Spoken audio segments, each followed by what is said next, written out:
Welcome back to the Center Podcast. I'm Sean Tilley. Joining me today is my co-host, Damon Outlaw. Hey, how's it going, guys? And our guest today is Saskia Welch from Newsmast. Hi, guys. We're all here today to recap on FediForum, which was last weekend. We want to talk about everything that went on, the good, the bad, and the ugly. And we want to sort of reflect on what was said, the demos that were done, and the landscape of what we're looking at for the next year for the Fediverse. So thank you all for joining me. Yeah, thanks for having me. Yeah, of course. It was a really good event, I think. Overall, I think it was very positive compared to what some of the expectations may have been with rescheduling the event. There were a lot of different themes this year, and I think I could rattle off maybe 4 or 5 of them off the top of my head. The ones that I noticed that stood out the most were probably community curation, feeds, payments, and just in general, figuring out how to make a broader appeal to people outside of the network that maybe don't see the value proposition yet, but would nevertheless be interested in joining. So, those seem to be the big things this year, but I'd love to hear what insights came up for you when you were attending these events. Yeah, I would say let's set the stage just a little bit. I know we kind of mentioned it in last week's episode, but again, just to reiterate, as mentioned previously, this was a rescheduled event. Due to some controversy. We don't need to get into the controversy, but there was some significant and unfortunate controversies with one of the previous co-organizers of the event, right? And fortunately, the community were able to rally behind Johannes after very much a soul-searching kind of movement that took place. Got some really good people behind. Got to see some really genuine efforts that went into improving FediForum. And so just wanted to set that stage because I know that there were people that opted not to demo or not to attend strictly because of what happened previously. And the good thing was that while there were some people that initially opted out of the first one, some of those people that I know personally attended the second one as they felt there was a good faith effort that was made to move past and improve, from that situation. So definitely want to set that stage just because there was so much work that went into it. And there were a lot of people that really gave FediForum a fair shake. And so I believe those people need kudos as well. And then also just to kind of help people understand why, this was a different event this time of year when it's typically done in the spring, and then there's one in the fall. So just wanted to set that stage to get to the heart of your question. Yeah, there were, as always, the demos were fun. What was a little bit different this time was the keynotes, right? There were some very prominent speakers in the tech space, not just in the FediForum, but the tech space at large. And I thought that was a really nice twist that really set the stage and the momentum for the 3-day event. Yeah, for me, I kind of went into it not knowing what to expect. I wasn't sure how it had been reorganized, but then going in, seeing the keynote, seeing the different format, especially the first day, there's 2 different session slots instead of there's usually loads of them, isn't there? So it was really interesting for me to get to sit down and actually listen to what's going on, because normally for me FediForum is here's the demos, here's information, and it was nice to just kind of take a moment and pause and listen to people who are obviously experts in the field. So I really enjoyed that. I was also really refreshed with the keynotes this year. It was really cool to see Christine Lemaire-Weber and Cory Doctorow and Lawrence Hof and a couple of other really big speakers, Ian Forrester, come into the space and share their insights and what's going on within their purview. Christine's been doing some really cool stuff over at Sprightly, trying to kind of figure out how do we get the Fediverse and its infrastructure and the way it works to that next level.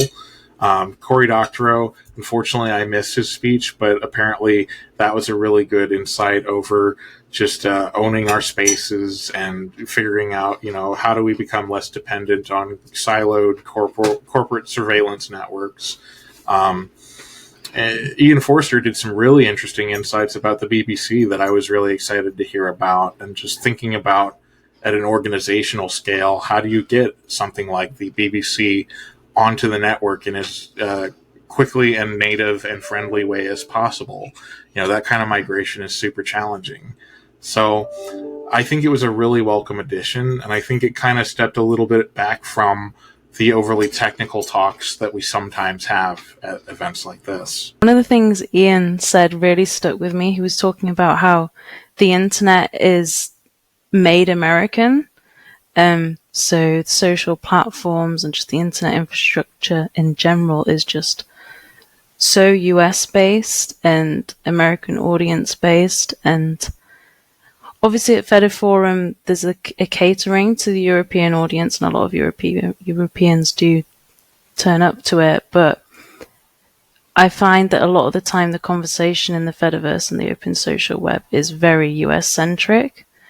So it was really refreshing to open FediForum with that statement that we need to be less US centric when we think about the open social web and the Fediverse. And there's such brilliant work going on in Europe at the minute to bring more organizations and more governments, for example, in some countries, to decentralize social media. And it's something that I think the US audience could learn from, but at the same time we need to find that balance. And for me, that really struck me. It was the bold statement to go ahead with it. The first keynote, the first opening thing was, we need to be less American.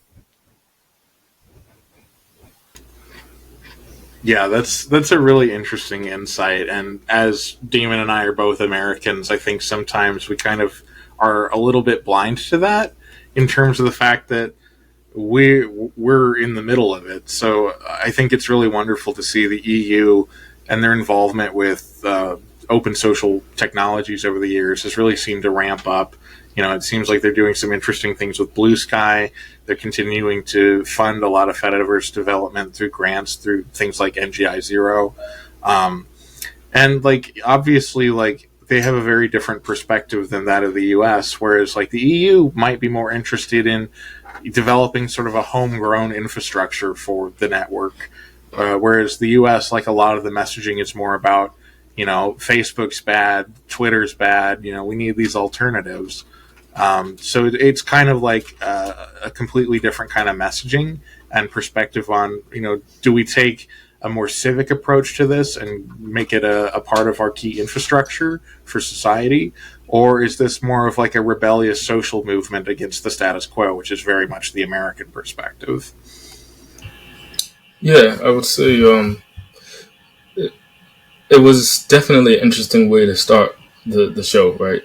And it was actually a big breakout session, was on decentralized social infrastructure in the EU, right? And so this was a conversation that was had even outside of the keynote, right? And there's free our feeds and the work that they've been attempting to do with getting app proto infrastructure set up into the EU as well. And there's plenty of people on the ground doing the work, because their perspective is, hey, we don't need to just reimagine big tech, but with EU focus, right? Versus there are some people that have that perspective in the EU, that essentially just want to keep the same big tech companies, but kind of force them to the EU perspective, or hey, let's make a EU version of Twitter, right? Break them up.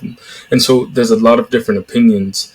But yeah, there's a very strong perspective of not being anti-American, but hey, let's not take the same approach that the United States has taken, right? And let's try to figure out a more user-friendly, user-centric approach to these things, and instead of let's just redo the status quo with a different coat of paint on it.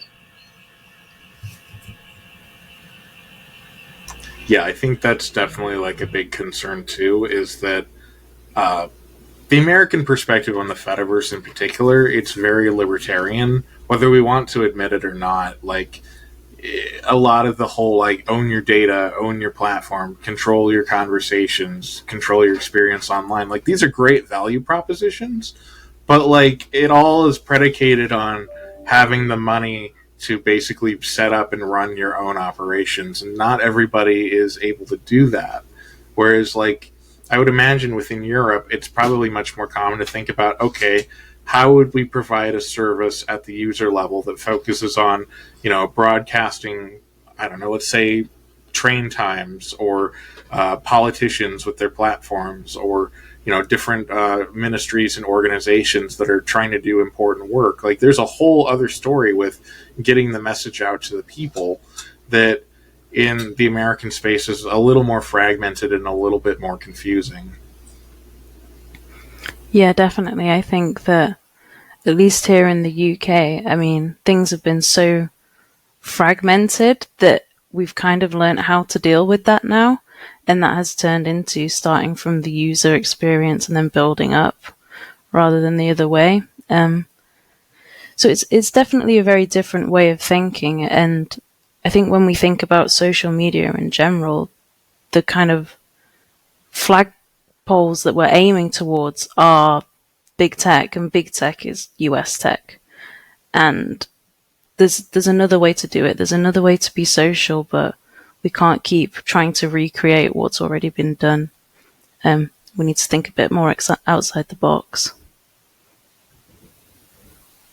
Yeah, I would say that's the case, and that leads us into some of the other aspects of the FediForum, right? Because not just from an EU centric perspective, but just in general, right? Like that's the kind of core MO of the open social web, right? Is to have a different perspective and a different approach to doing social networking and social media, right?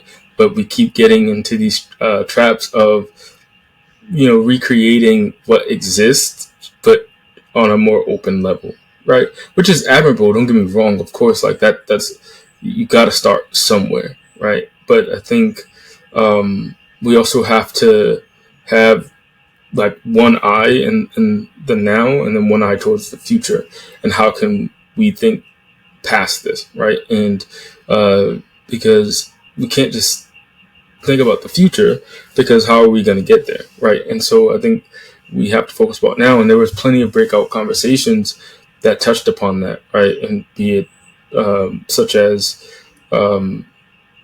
accounts and account portability and verifications and things such as account versus profile versus personas, and all of these conversations that, while there might not have been direct answers for them, right, but at least being able to engage in these conversations and discussions to start getting some ideas out there to let other people know, like, hey, this is something that others are thinking about, right? Like we may not have any answers or particulars, but it is being thought about, and people are willing to collaborate to come up with some solutions, right? And so I was a part of a couple of conversations, especially day 2 and 3, where like they've literally spilled over from like one session to another session. And so it was just a very much a heavy conversation, because as Sean mentioned, there are some like libertarian values, but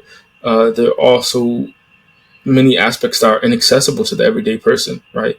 Like one, because of money or background or where they live, but also just because it's not valuable enough to them, right? Like people tend to care about stuff like when it's going to hit home, and so it's like people don't care about owning their data until they're in a position where they need that data, right? Or they can't access it anymore. And so I think we have to build, think about building systems where these things are already built in and taken care of for the user, so that way when stuff does hit the fan, they're able to access their data, they're able to move onto a different service if need be. But yeah, there were some very interesting discussions around these topics.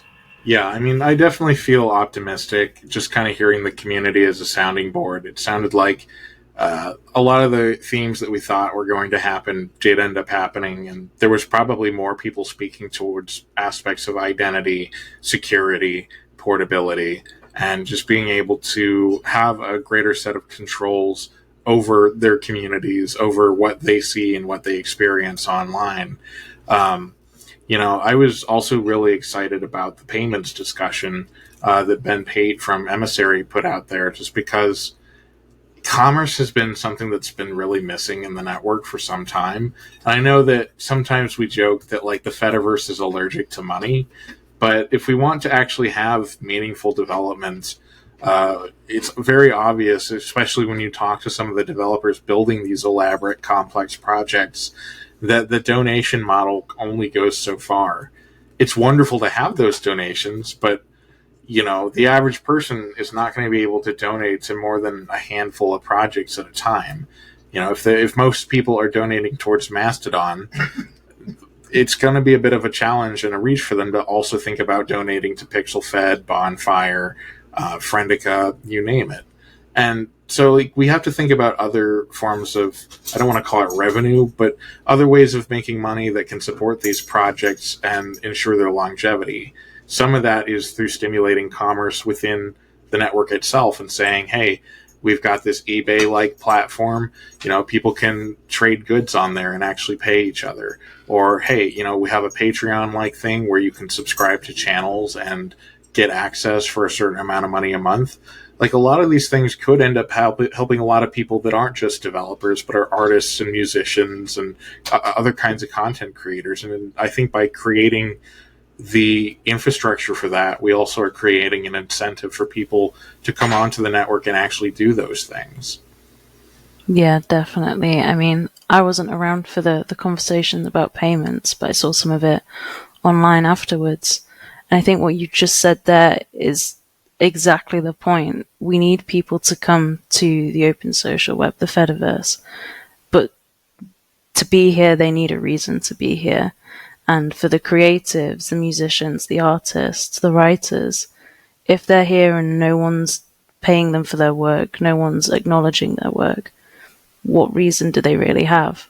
So I think, like you said, it's really key that we provide a way to provide for them at the end of the day.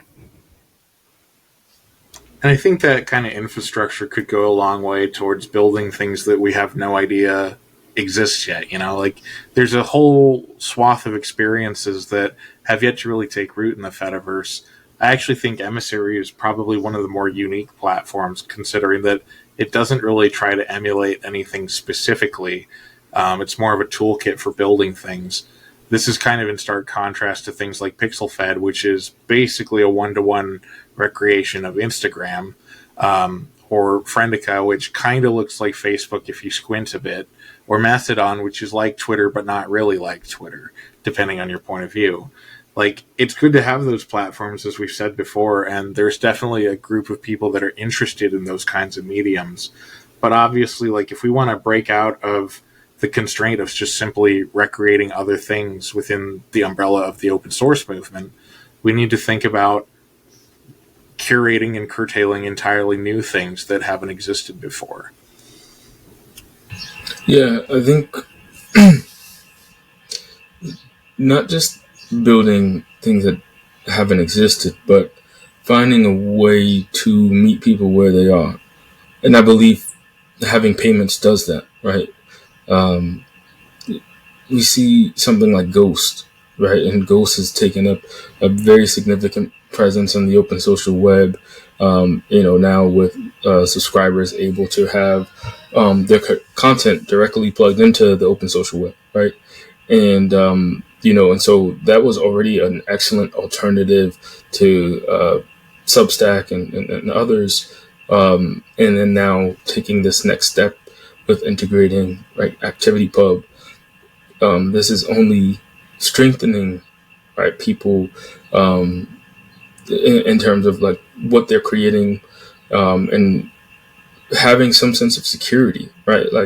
not just, oh, I'm going to be on this platform that can get shut down one day, or they can silence me, and that can have a negative impact on my money, right? And so while we don't have enough of the user base just yet to where people can make significant monies, but I think we're strongly trending in the right direction with stuff like Ghost, and then you brought up Emissary and the work that they're doing with Bandcamp, right? And Bandcamp is really cool. If you're an artist, Bandwagon. It's really cool. If you're an artist, I encourage you to check it out. It's rapidly getting better. As Sean mentioned, it discussed payments, and it wants to empower artists to create and to know that they have access to their money, so that they're not attempting to take money from artists directly at all. And so I think as we start to solve the concerns and questions that people have, that's not just pertaining to technology, I think we'll see more and more people come to the open social web, right? I think that's, people have monetary needs, people have people that are activists, people that are in academia, people that are, creators and things of this nature. Like, they all have very significant presence on Big Social, and it's tough to walk away from that. Like, there's a ton of value still there for them, even in this very tough political climate. I published a blog post today. I don't know if you guys have seen it, but one of the things I said in that was that to build a social network, we need more than just the technology. Like, it's great building, but so I feel like the Fediverse in particular, sometimes we kind of have our heads like stuck in the lines of code rather than looking out and seeing what makes a social platform social.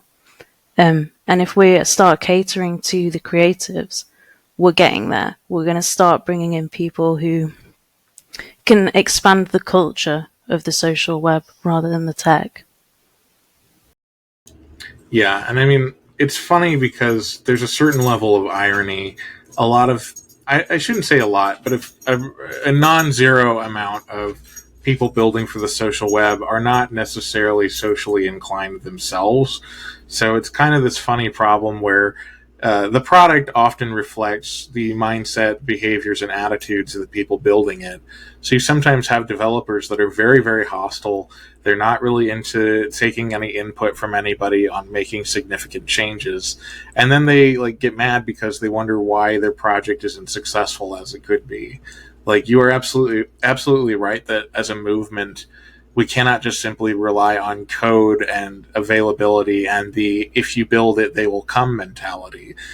Community engagement is so, so important, and it requires a lot of not necessarily code technical work in order to do. Not everybody necessarily has the social skills to figure out how to showcase what's happening in their communities and engage with individual creators and figure out how to reach a broader audience beyond the people that are already there.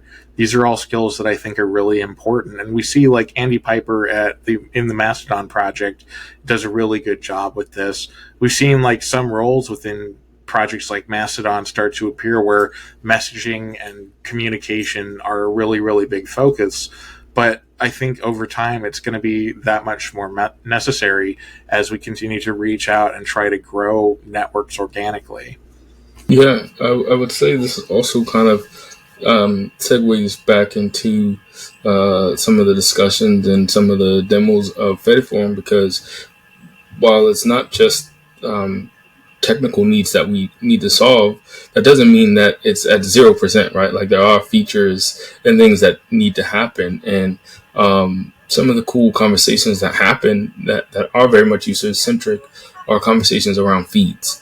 And, Blue Sky is huge because they have their custom algos, and people can, create and subscribe to all different sorts of feeds, right? Be it quiet posters or a Moss feed, things of this nature. And at least on the other side of the bridge, in terms of the Fediverse, two of the biggest curators that we have are Newsmast and Flipboard, and they've done a tremendous job in terms of being curators and providing content that's very rich.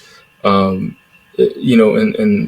Newsmast actually both had demonstrations during the FediForum, right? And so Flipboard has a really cool app called Surf, where you're able to make custom feeds across the open social web. So if you have a Blue Sky account or a Mastodon account, so that was really, really cool, including obviously RSS, because that's the backbone of Flipboard. And then Newsmast talked about its channels, something that we've been looking forward to for quite some time. So yeah, definitely interested in you guys' perspective on that. Yeah, well, at least from the Newsmast perspective, channels has been a long time coming, but we're really glad to finally be so close to getting it out the door. But yeah, for us at least, I can't speak for Flipboard's experience, but when we first joined the Fediverse, we kind of sat there with this idea of we want to make an app that brings people together into communities for things they care about. We are technically an educational charity, so our goal is to share education and to help others learn from one another. And we came to the Fediverse, we came to Mastodon, we thought, okay, great, how do we do this here?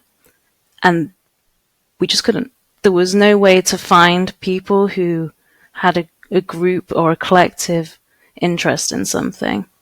There's guppy groups, but some of them were active, some of them weren't active at all. So we kind of thought, what do we do here to kind of bring people together? How do we help? And not everyone will want that help, and that's completely fine. There was something there before, and there will be something after, and it's fine if you don't want to get involved. But we thought we could help by bringing together that knowledge into what we called communities, and now for channel.org, their channels. And now we put together 62 of them. They're quite popular, and we got so many requests. People being like, can you make this channel? Can you make this channel? What if you did this? And we couldn't obviously do that at the time. So instead, what we've done is we built the technology for people to be able to do it themselves. So we'll be launching channel.org and channel building to the rest of the Fediverse very soon. But after that, channel.org is going to help more organizations, hopefully, join the open social web through education, but also through the technology. So we really want to remove the barriers. We don't want organizations to be like, okay, so I joined this thing, but where do I go next? What server do I join? Who do I follow? We kind of want to make it as simple as possible, and once these organizations are on board, then we can help grow the open social web in the way that other social platforms have grown. At least that's the hope. Yeah, and I mean, it's really interesting, the strategy and the path that Newsmast has taken in particular. I think it's very challenging to kind of bootstrap your own thing from scratch and try to build up what you're doing from the beginning. You were providing the building blocks for custom feeds. Whether it's a one implementation or another is not necessarily relevant. It's more about kind of providing that prior art to say it's at least possible to do discovery this way, and being able to curate and have that much success with Newsmast and soon with channels is super, super interesting. I know that when we had talked to you previously, one thing that came up is that channels could be a great way for organizations to get onboarded to the Fediverse and to really sort of own their own stream of communication, have a bunch of different accounts, and figure out how best to utilize that across a variety of different Fediverse platforms all at once.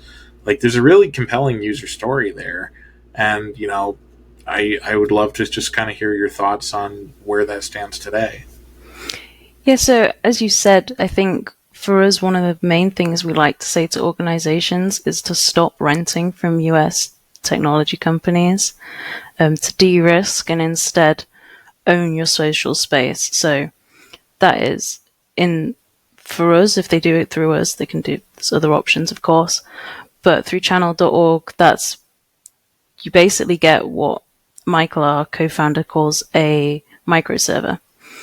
So it's like a mini server, and you can host accounts on it, and it kind of becomes your base on the social web. You can have links to external sites, so that'd be your website, your YouTube page, your Patreon.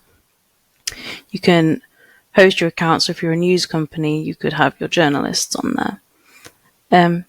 There's so many ways you could spin it up that I don't think we quite understand yet all the different ways we can do it. So we really want to put it into the hands of people who think differently to us, who haven't been as close to the technology, and kind of see what they come up with, which is really exciting. But we'll see what happens. We've got, literally today, we've started moving Tim Chambers' a Kamala Harris Wins group onto channel.org to turn it into a renewed resistance group to help organize activists across the US in the face of what's going on over there at the minute. That's really awesome. Yeah, it's really exciting what we can do with it. So that kind of works like a guppy group. You follow the account, and then if you mention the account, your post will be included in the feed. So like I said, there's so many different ways you can do it, and we're still learning some of them, but I think that's quite fun. What did you guys feel was missing, right? Like that you needed to create channels. I'd be curious as like to your you guys' conversations and just personal perspectives of where the gaps were. For me, I think it was discoverability. So the way I personally joined Newsmast was I joined to be part of a quite a large team at the time to find experts on topics and bring their knowledge together and invite them to topical channels on a different platform, which was the original Newsmast app. And that started with us scouring Twitter, like manually searching for experts in bioengineering and stuff. And you could find people quite easily. Like, the search worked. So we came over to Mastodon, and we kind of hoped we'd bring some of them with us.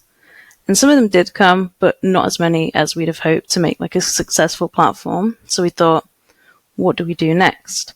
We federate. We open up to the social web. And then the same process happened through Mastodon at the time. I mean, we weren't federated with anything else. So it was just Mastodon platforms. And we couldn't find anyone.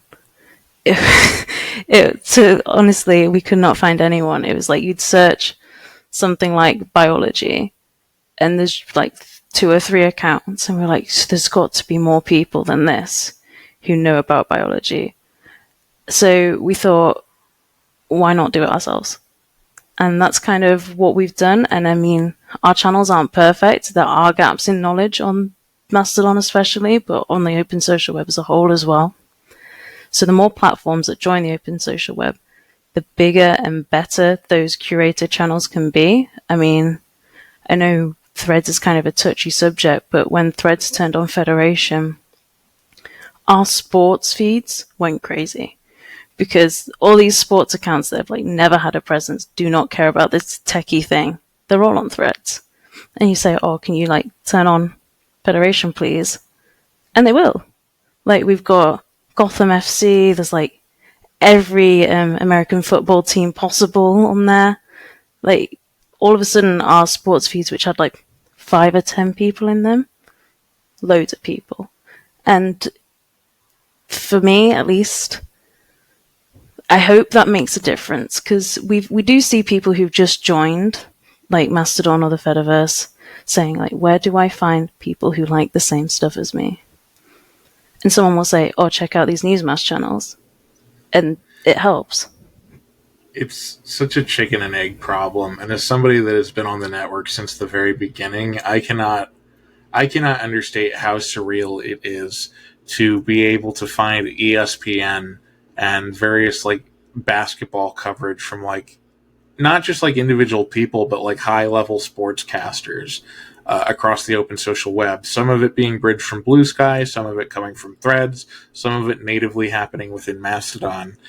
It's beyond surreal to me that like something that was originally a very small, very niche, very nerdy space suddenly has access to just about any kind of content you can think of. Like, it's very, very hard for people to wrap their heads around the fact that this, even a few years ago, was very, very different. Yeah, I mean, personally like a huge sports fan, especially women's football or soccer, as you guys would call it. And when I first joined Newsmast, the plan was to have a football feed and a world football feed. And I was like, no, we're not doing that. We're having a football feed and a women's football feed. And now it can actually, in the end, the football feeds kind of got merged together, but that doesn't matter. There's actually content in there now, like women's football, men's football. The US sports channel has got loads of content, and like I said, all the American football teams are kind of federating in some way or another. So for me, that was kind of a game changer, because the thing that had kind of been holding me back from really giving up other platforms is, oh, where do I get my sports news? And now I can get it on the social web, so that's really cool. Yeah, I would say sports is such a very popular and broad subject matter that people very much care about, right? Because on Twitter, you have many of the leading, it doesn't matter like what country, what continent, right? Like many of the leading voices in sports are on there, right? And so you're consuming your content. The best way to get it is via Twitter, right? And so I think that was another big thing, and still to this day, that's kind of keeping me afloat, because it's like, man, if they ever lose sports Twitter, it's like really, going to be detrimental.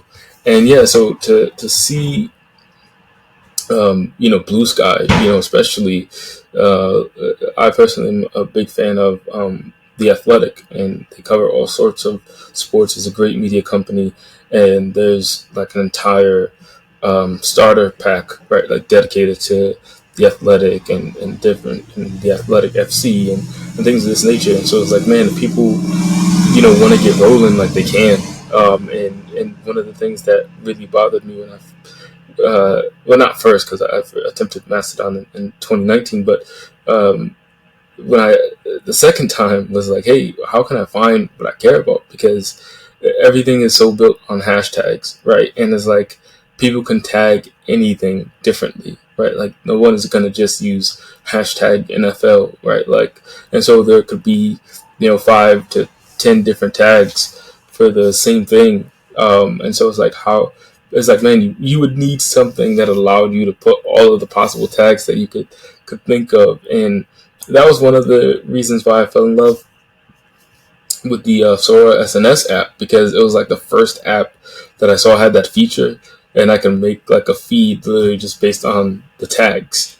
And so anything that I've ever seen, how it might have been tagged for like an NFL post, I just put those tags in there. And so I'm like, okay, finally I have like this one feed I can go to, I can get my sports.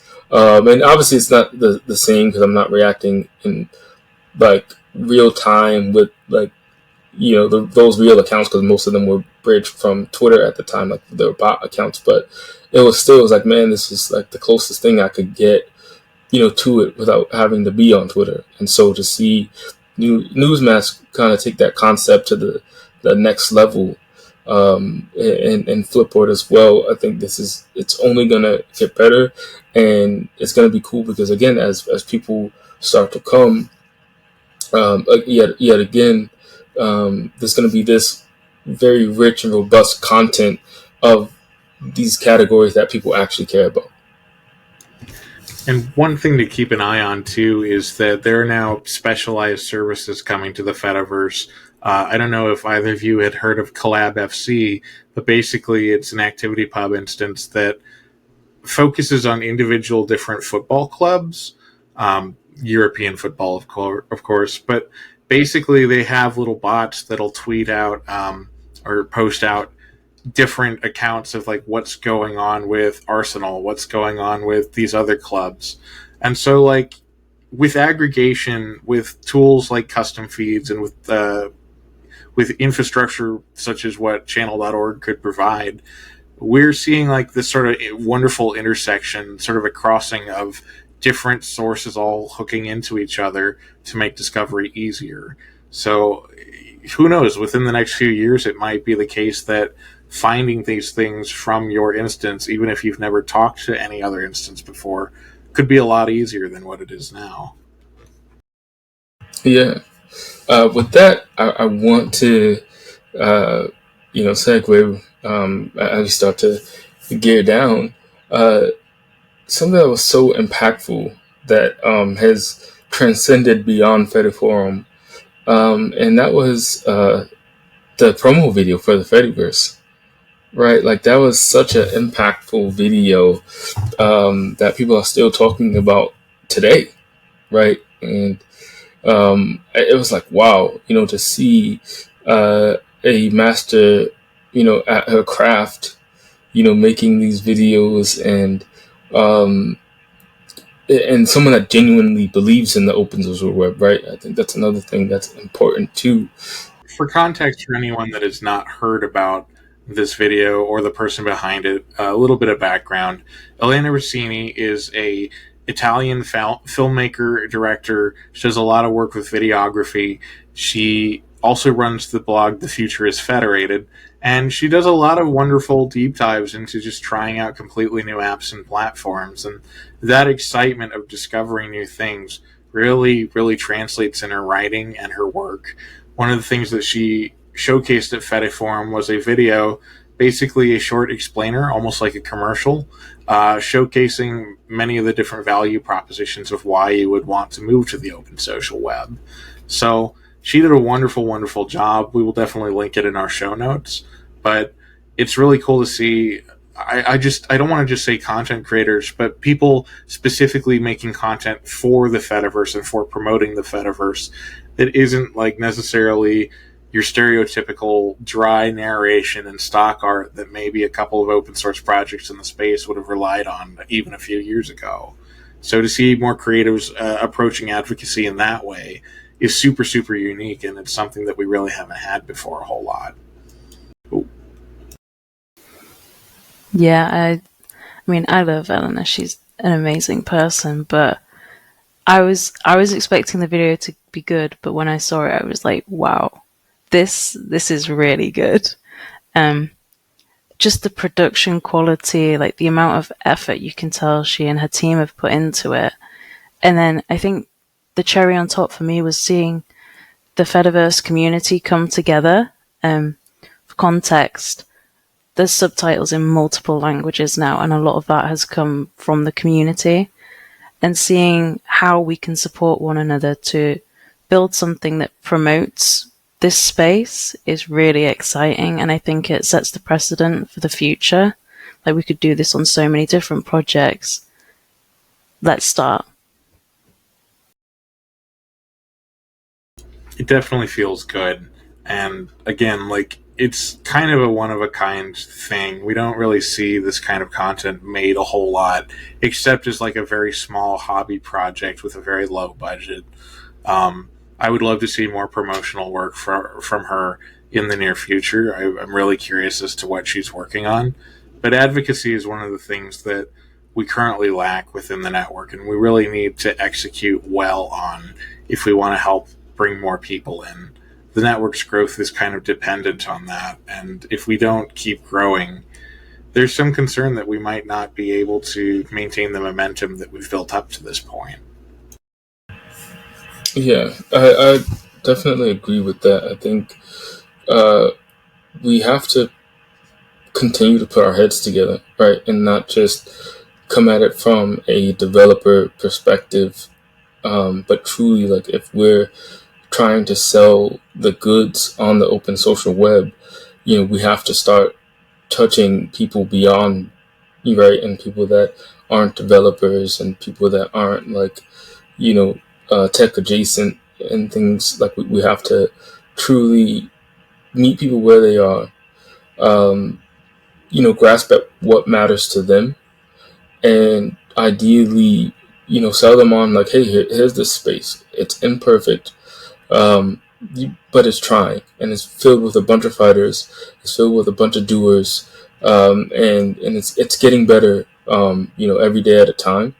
And just having videos like this provides such significant context to that, right? And so I think that was something that really resonated with people outside of the quality. As you said, Saskia, the quality was insane, right? Like it just jumped, jumped right out of the off the screen like soon as you saw it, and everybody was just really blown away, and it truly encapsulated a lot of the perspectives and thoughts that people have regarding the space. And I truly do hope that going forward, there's more content that comes out that's of similar nature.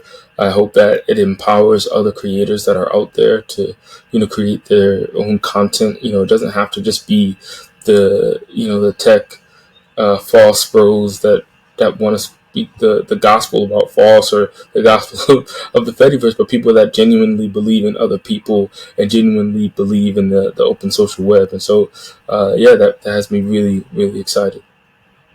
Yeah, 100%. And then it's not just creating, it's just sharing beyond the social web. Like you said, we kind of have a tendency to all echo each other's sentiments, that we want it to get it bigger, but we do that in the platforms that we're trying to grow. So we need to kind of break free from the barriers, go back to the places we don't want to be, and see who we can bring back with us. And if that's building our own material, or if it's sharing someone else's, like I will probably be showing Elena's video to multiple people outside of like the current social web. And I hope they'll enjoy it. And likewise, when we build things for the Newsmast Foundation, we don't just do that for us. We hope that other people share them, and if they aren't already, feel free to take them to other platforms and show people kind of, there is stuff going on here, there is life here, so come and try it. One of the funniest things that I've noticed as I maintain like all the different social media accounts for We Distribute across a lot of different places is that a large amount of organizations that are based around the Fediverse, or even based around open source, don't really have a presence on, say, LinkedIn, Facebook, Twitter to some degree, although I can understand not wanting to be associated with Twitter. But the funniest thing to me is that, like, I can maybe on one hand point out just a few organizations that even have a Facebook page. And it's not necessarily that I think this is a great sin or a bad thing necessarily, but it's the whole thing with Plato's cave, right? Like, you go back to the cave after stepping out of it to try to convince other people that it's worth going outside. You have to come back to Facebook or Twitter or wherever to really, like, get new eyeballs on the thing. When we write for We Distribute, we're writing for a variety of audiences. We're not just writing for people already in the Fediverse, although we definitely service those people quite a lot. Like, some of our work is in doing advocacy on other networks where maybe somebody's heard about this thing for the first time. And so, like, I think, like, a lot of organizations need to put the legwork in and do that. Yeah, I think one of the big barriers that a lot of organizations, I mean, even we have at the Newsmast Foundation, and we have full-time employees, I mean, myself mostly being on communications, and it's spreading yourself across the platforms and maintaining the heavy schedule you need to actually be seen on some of them. It's so much work, and for individual projects, I can understand why they can't do that. So I think one of the answers to that could be like a collective effort. If we help each other out and kind of have a combined front as we go out to the outside world. Yeah, that's super interesting. And yeah, you're absolutely right that a lot of these organizations are quite small. They don't necessarily have the people or the resources to do that extra legwork. But I do think like it is worth exploring, how can we level up on our messaging? How can we figure out how to align our terminology and our explanations and the value propositions we make to people? And, there's probably some tooling that a lot of these projects could use to post to many places at once rather than trying to sift through every network one at a time. That second scenario is a lot more challenging, even if you do have money, even if you do have people. So it's not exactly like a science. Like there's obviously a lot that we still need to figure out, but I'm very much on board with like figuring out how to better talk about what's going on in the space to people that don't know anything about it. I kind of also want to segue for a moment because we've been talking about this for a bit, but what other aspects of FediForum really stood out to you? Yeah, I would say we've touched upon the core aspects of what stood out. I think really it was just in closing. FediForum was, I think, also moved by Elena's video to the point where they're like, hey, if there's, reach out to us if you have events, if you have things going on. We might not be able to like help much, but we'll attempt to help. And I thought that was huge. I think that because we can't just rely on FediForum, right? Like these twice a year events that are great, that are fantastic, but it's like, man, we gotta keep the conversation. We have to keep these things in the public eye, pretty regularly. And so that really stood out to me. Just to open themselves up, make themselves available, and because there are people that want to do more. For example, the guys over at Space Host are attempting to run something called FediCon, which is going to be an in-person conference in Vancouver.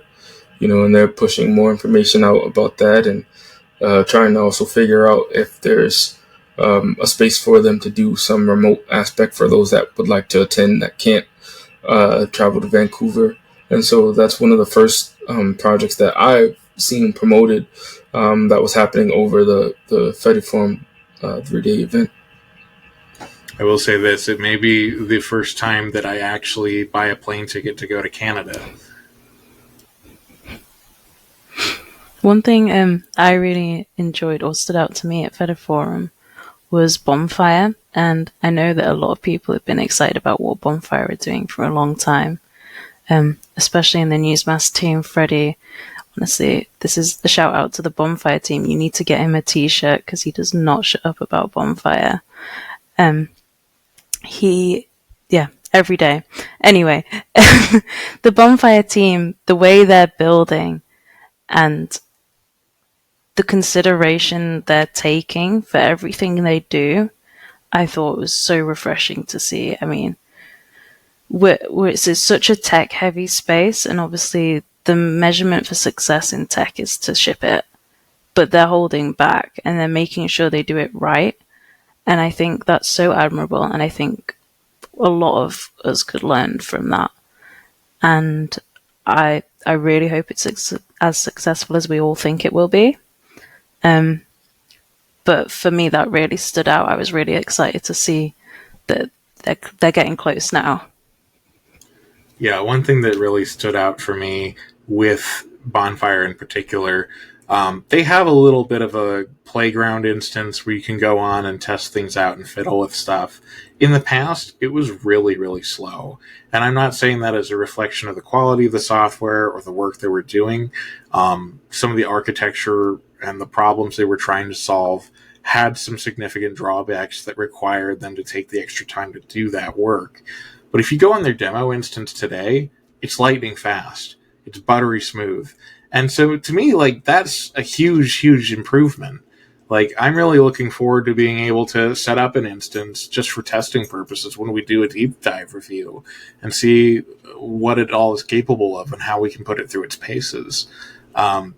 I think the value proposition of being able to use a modular system to build any kind of community you want is super compelling. And there's a lot of very careful consideration they've put into access and permissions and being able to like very strongly moderate and curate experiences online that we haven't really seen in a lot of other projects before. So it's very exciting to see what those guys are doing. Yeah, I think so. Well, like I said, just from the work that Bonfire is doing, what we saw with Newsmast, what we saw with Flipboard, and Emissary. There's just so much happening in the space that's so exciting that I want to keep eyes on, and I hope that they're all successful, right? And the beautiful thing is, like, in the space, there's a lot of interop that's there, and so there's so many paths to intersect and create new things, right, because of this. So yeah, it was really cool. Like, it just, again, it's to have that recharge that is provided by FediForum, because sometimes it can be draining or too much information, or the negative aspects can be draining, and so there's a number of reasons why you would kind of pull away a little bit, but FediForum always brings that little recharge of, like, man, okay, this is why I'm in this space. This is why the other people that I know and care about are in this space. And I walked away from this FediForum, feeling stronger than ever about that feeling, because you could feel that collective care, that collective excitement. Yeah, and like, we always get really great people turning up. It was so exciting to be able to see Ryan and Anuj from Bounce and the work that they're doing on being able to migrate across protocols, being able to sit down and talk to Ben Pate and a lot of different people. Jesse Kermani was there too, talking about payments and just the realization that, like, we don't need just one kind of thing. Like, payments is like 5 or 6 different use cases and stories right out of the box. You only really are able to realize these things by sitting down with people of different backgrounds and sort of getting their insight on maybe some assumptions that you have you realize they're a lot more limited than perhaps they could be. Being able to kind of break open the conversation and see to what lengths we could go together is really exciting stuff. And I always come away from it feeling, like Damon said, refreshed. And hopefully we can keep that energy going, because, as you said, sometimes the space can also be a bit draining. Yeah, I mean, for me personally, it has been hard at times. Like, sometimes you'll be trying your best and you'll get like these comments which are just like, oh, why am I even bothering sometimes? But from there, you go to these events. I mean, especially for me, we went to a few in-person events earlier this year. And out of each one, it's like, okay, I get what we're doing. I get why we're doing this now. And I feel like every time that happens, every time, like you said, the recharge happens, it's like the battery gets bigger. And I feel like I'm more energized every single time. So hopefully more good things to come. I like that a lot. Well, we're sitting at about an hour now, so I think it's about time to kind of draw this conversation to a close. Any parting words or thoughts before we wrap up? From me, just thanks for having me, firstly. It's been a really great experience for me.